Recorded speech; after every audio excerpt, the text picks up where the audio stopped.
अपवित्र पवित्रो वा सर्वावस्थांगतो पीवा। माणस पवित्र होय के अपवित्र होय ए भले ने कोई पण अवस्था में होय, यह स्मरेत पुंडरीकाक्षम एनी गमे ते अवस्थामांथी जो पुंडरीकाक्षम એટલે કે ભગવાનને યાદ કરે છે તો સબાહ્યાભ્યંતર શુચિ એ અંદર ને બહાર બંને જગ્યાએથી શુદ્ધ થઈ જાય છે। પણ એના માટે તમારા હૃદયમાં શુદ્ધિ હોવી જોઈએ, ભગવાનનું નામ હોવું જોઈએ।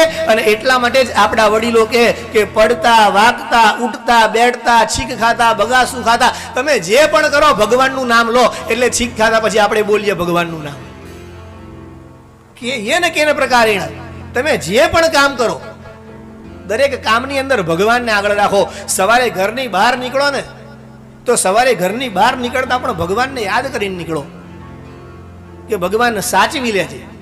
अने ज्यारे साँजे घरमां जाओ त्यारे पण भगवान ने याद करो कि हे भगवान तारी अनन्य कृपा हती एटले आ रात पड़े हूँ आ घरमां पाछो आयो। बाकी एनी कृपा ना होय तो तमे घरमां तमे जो केटलाय घरे नथी पहोंचता निकळ्या पछी घणा लोकोने घरे पहोंचातुं नथी अने एनी कृपा वगैरह शक्य ना बने हो।